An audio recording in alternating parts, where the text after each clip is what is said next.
உசிலம்பட்டி அருந்ததியர் சமுதாய மக்களின் மாலைக்கோவில் நடுக்கற்களை அமைத்துள்ள இடத்தை தனிநபர் ஆக்கிரமிப்பு செய்துள்ளதை மீட்டுத்தரக் கோரி சாலை மறியலில் ஈடுபட்டதால் பரபரப்பு ஏற்பட்டது.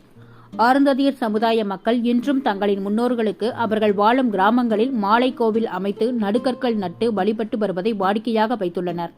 அவ்வாறு மதுரை மாவட்டம் உசிலம்பட்டி அருகே எருமார்பட்டியில் வசிக்கும் 50க்கும் மேற்பட்ட குடும்பங்களைச் சேர்ந்த அருந்ததியர் சமுதாய மக்களின் மாலைக்கோவில் அங்கு உள்ள அரசு கள்ளர் நடுநிலைப்பள்ளி எதிரே அமைந்துள்ளது.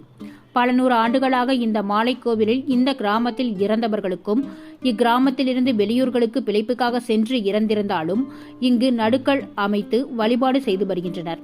இந்நிலையில் கடந்த வாரம் இந்த நடுக்கற்கள் அமைத்துள்ள இடத்தின் அருகே உள்ள நிலத்தை சேர்ந்த ராஜேந்திரன் என்பவர் இந்த மாலைக்கோவில் நடுக்கற்கள் அமைந்துள்ள இடம் தனக்கு சொந்தமானது என கூறி நடுக்கற்கள் அனைத்தையும் பிடுங்கி எறிந்த சம்பவம் அக்கிராம மக்களிடையே அதிர்ச்சியை ஏற்படுத்தியுள்ளது.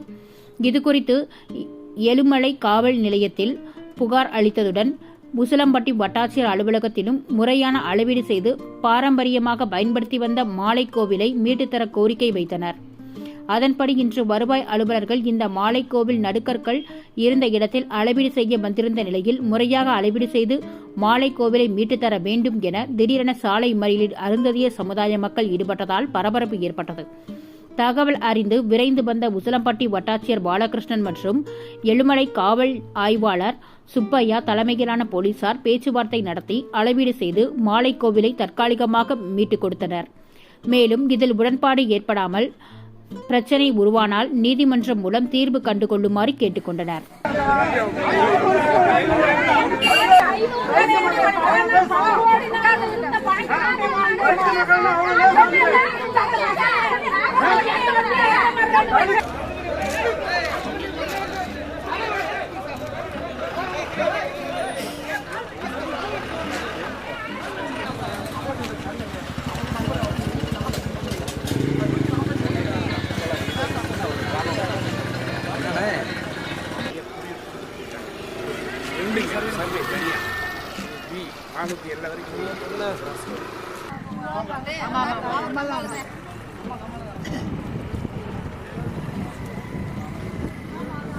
Apa ya petani? Dulu kan gimana?